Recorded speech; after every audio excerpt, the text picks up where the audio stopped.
जय श्री कृष्णा, राधे राधे। आज हम चर्चा करेंगे कि ईश्वर से बात करने का कौन सा समय है और किस समय हम परमात्मा से जुड़ सकते हैं।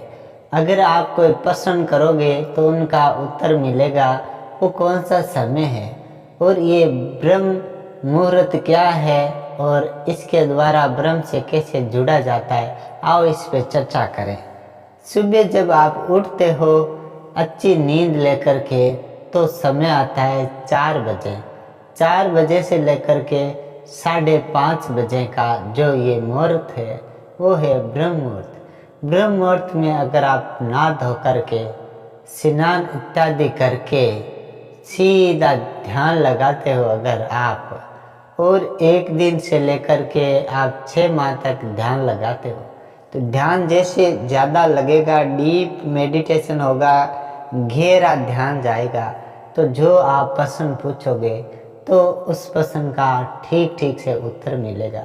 वो आपके अंतरात्मा से ही उत्तर मिलने वाला है। सुबह 4 से लेकर के 5:30 बजे के बीच जो समय है वो परमात्मा से बातचीत करने का उचित समय है।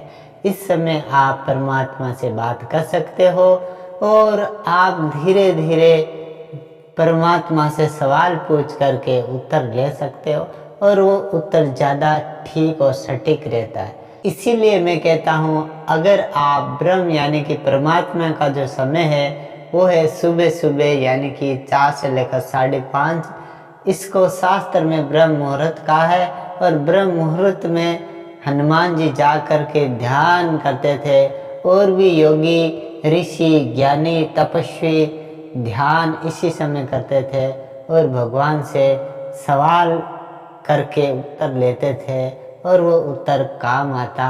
और इसके द्वारा बहुत योगी और ऋषि ज्ञानी पंडित और विद्वान प्रज्ञावानों ने शास्त्र भी इसी समय लिखना शुरू किया।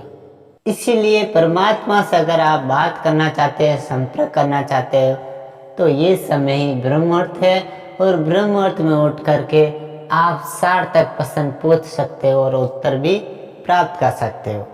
ऐसी साधना करना चाहिए क्योंकि एक दिन में ये होगी नहीं, 6 माह लग सकता है, 12 मास लग सकता है, साथ में 1 वर्ष लग सकता है, 2 वर्ष लग सकता है, 5 वर्ष भी लगे तो ठीक, लेकिन ये सटीक बैठ जाता है तो 5 वर्ष के अंदर आपका जीवन बदल जाएगा।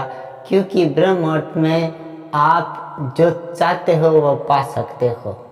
तो ये समय है जो परमात्मा से, ईश्वर से बात करने का, संपर्क करने का है। ये अंतर आत्मा से आने वाला है।